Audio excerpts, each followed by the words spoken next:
Dia 26 de abril, Dia do Goleiro. Uma homenagem à mais sofrida profissão do planeta futebol. Foi um dia criado em homenagem ao goleiro Manga, que brilhou com a camisa da seleção brasileira e do Botafogo do Rio e por outros clubes que passou.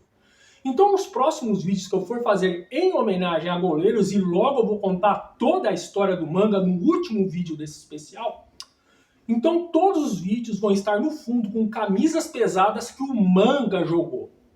O Manga, infelizmente, foi um goleiro que, por mais que tenha prestado os grandes serviços ao planeta futebol, não é um goleiro muito lembrado hoje em dia.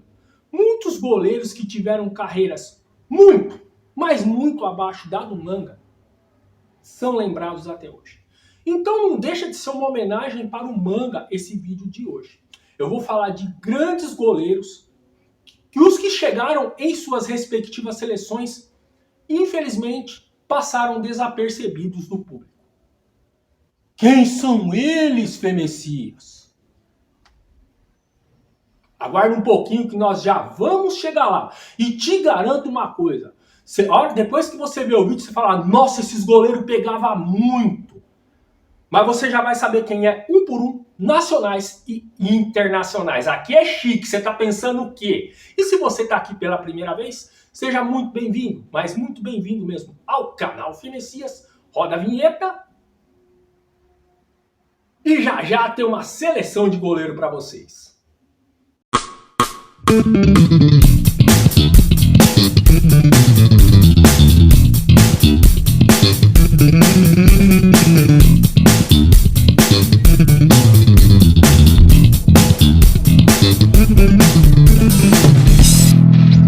Salve, salve galera, bora fazer uma viagem pelas camisas e pelas luvas de time. Primeiro vídeo do canal especial Dia do Goleiro. Vamos falar de vários goleiros internacionais, mas vamos começar com os nacionais. Você tá vendo que eu tô muito bem vestido com essa camisa do Curitiba? Tinha que começar com esse goleiro. Eu tenho que falar do Rafael Camarota, aquele goleiro que jogava de preto, tinha aquele bigodão, cabeleira, estilo goleiro argentino. Era um goleiro que gostava de uma catimba, mas pegava muita bola. Também era um goleiro que não sentia pressão. Um dos maiores ídolos da história do Curitiba, ganhou vários títulos como o Campeonato Brasileiro. Só que passou muito desapercebido da mídia e, para mim, esse, como tantos goleiros que eu vou falar aqui, merecia ter convocações para a seleção brasileira. Foram convocados vários goleiros duvidosos e o Rafael Camarota não foi convocado. Uma pena, porque era um brilhante goleiro.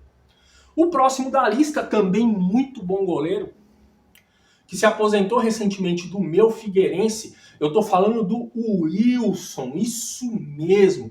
Um goleiro que nasceu aqui em Santo André, minha cidade. O Wilson era um goleiro que também não sentia pressão, era um goleiro muito técnico debaixo das traves e tinha saída de gol soberana. Passou por vários clubes, fez muito sucesso no Vitória da Bahia, jogou bem no meu Curitiba também, só que onde ele foi feliz mesmo foi no Figueirense. Também é considerado um dos melhores jogadores da história do clube, talvez o melhor goleiro que passou pelo Figueira. O Wilson, pelo menos, merecia uma convocação para a seleção brasileira, mas é outro que passou desapercebido da grande mídia, mas não do Figueirense, porque ele está trabalhando na diretoria do clube. Uma pena, infelizmente, que a grande mídia não prestou atenção nesse grande goleiro, como nesse daqui também, ó. Pensa num goleiro cheio de personalidade, um goleiro que pegava muito e não sentia pressão. Ronaldo Passos. Eu chamava ele de Ronaldo Baiano para não confundir com o Ronaldo Giovanelli do Corinthians. Ronaldo Passos era um goleiro que não sentia pressão, era um goleiro que fazia muito bem as defesas plásticas e tinha ótimos reflexos, tanto por cima quanto por baixo. Ele era um goleiro que ele não se abalava mesmo nas más fases da sua carreira. Chegou a perder a posição no Bahia para o Sidmar. Mas na hora que o Sidmar foi negociado com a Portuguesa, o Ronaldo Passos assumiu a posição e não saiu mais. Foi um dos pilares do campeão brasileiro Bahia, um dos grandes jogadores daquele time. Só que, infelizmente, a mídia também não deu atenção para o Ronaldo Passo, que só foi convocado para as seleções brasileiras de base. Infelizmente, não foi convocado para a seleção principal, que para mim ele merecia pelo menos uma convocação, assim como o próximo da lista, que é o Warley, que para muitos é o melhor e maior jogador da história do Goiás. Se você perguntar para muitos torcedores, eles não vão falar Túlio Maravilha, eles não vão falar Luvanor, eles não vão falar Fagundes, eles não vão falar de Rafael Tolói, eles simplesmente vão falar do Warley, que era um goleiro muito dedicado no clube. Era um goleiro que tinha um carinho muito especial pelo Goiás e dentro de campo correspondia também. Um goleiro com muita liderança e pegava muito também. Muitos títulos que o Goiás conquistou na sua era foi graças ao Warley, que mesmo não sendo um goleiro muito alto, era um goleiro de muita impulsão. Só que a imprensa, quando ia falar alguma coisa do Warley, ao invés do grande futebol que ele jogava, falava que ele era paneleiro, falava que ele era isso, que ele era aquilo. Mas o Warley sempre foi um grande goleiro. E você quer ver o principal? O Warley, quando foi jogar no Goiás, ele veio do rival Vila Nova, mas ele não sentiu a pressão e simplesmente honrou a camisa do Goiás. Ele foi tão assim, tão bem, mas tão bem com a camisa do Goiás que hoje ele trabalha dentro do clube. Mas assim como o próximo da lista, ele também merecia convocações para a seleção brasileira. Esse aqui é uma das maiores injustiças que fizeram. Olha a camisa bonita do meu Santos, ó. Sunzão nela. Vamos falar do Vanderlei. Vanderlei é um caso que muita gente não entende até hoje. Vanderlei é um goleiro que ele chegou no Santos, resolveu o problema da baliza, campeão, virou ídolo da torcida. Tem um recorde com a camisa do Santos. Ele ficou quase 800 minutos sem tomar um gol com a camisa do Peixe. Vários goleiros de renome do Santos, como Rodolfo Rodrigues, Sérgio Guedes, grandes goleiros, mas ninguém fez essa marca. Quem fez foi o Vanderlei. E mesmo ele catando muito, tendo grandes marcas pessoais, não foi para a Copa do Mundo de 2018. Ninguém entende até hoje porque que o Tite não levou ele para a Copa de 2018. Ele estava pegando muito. Ele estava sendo o cara do time do Santos. Mas o Tite, como todo grande gênio tem um quê de teimosia, não levou o Vanderlei para a Copa do Mundo. Infelizmente. Só que isso aí é só um aperitivo, viu? Eu vou fazer uma pequena pausa. Eu vou deixar os flyers onde você pode encontrar essas camisas, as que eu já mostrei e outras que eu já usei no canal. Também botar os flyers de uns acessórios bem bacanas para combinar com elas. E no próximo bloco, goleiros internacionais.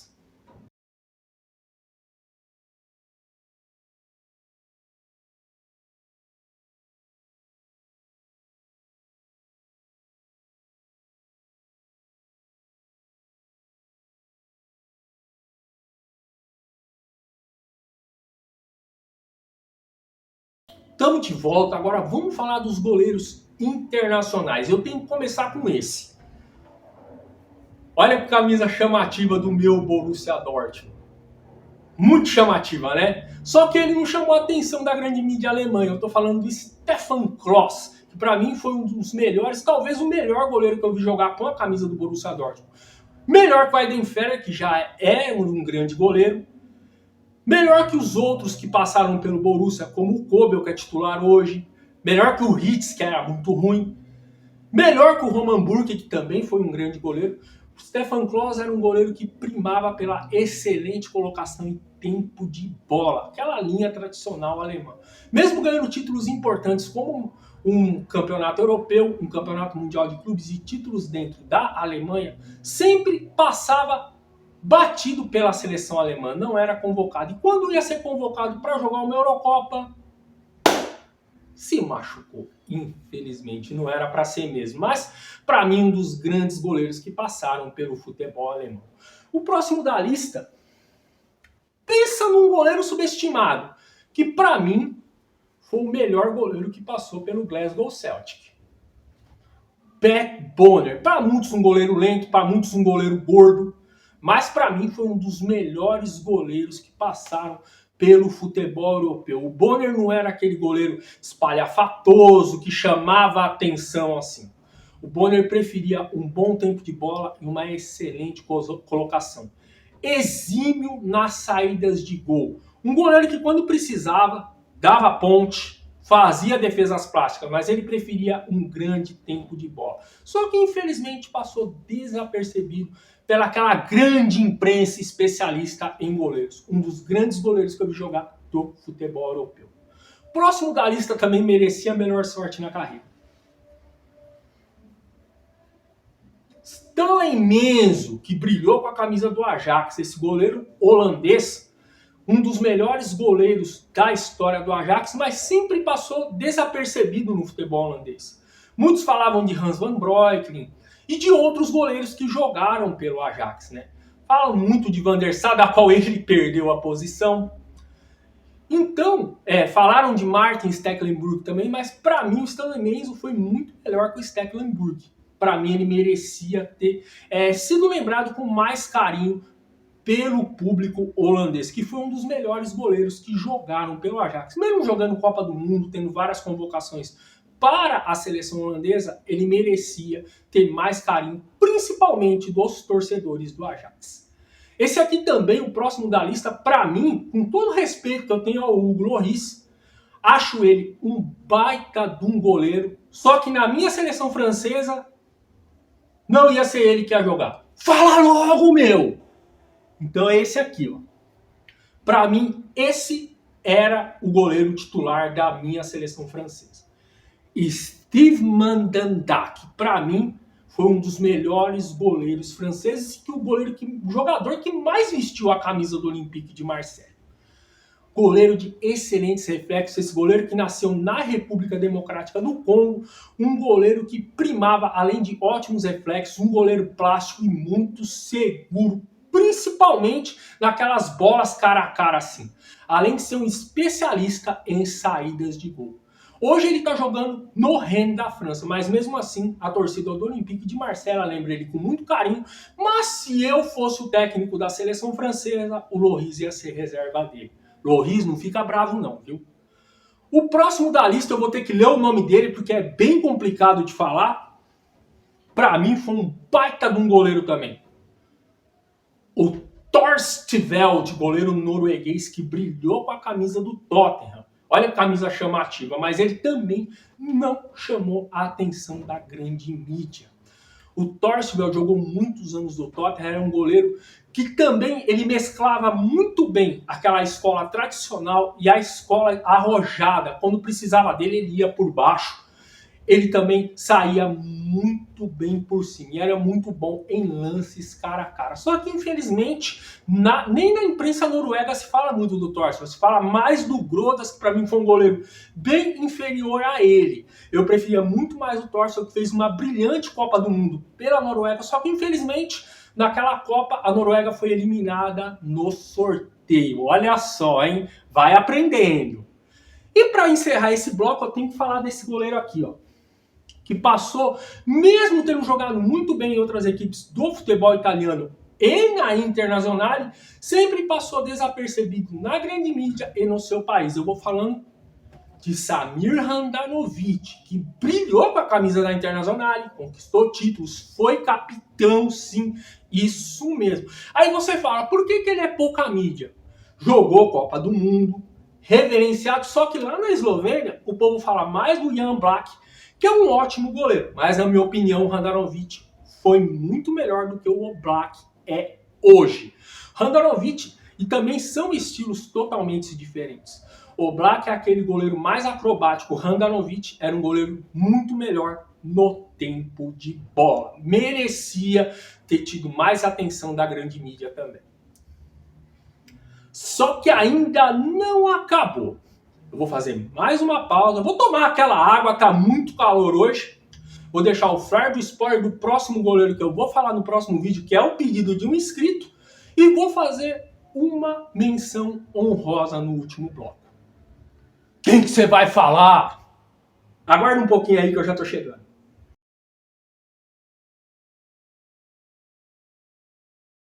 Mais uma vez eu tô de volta.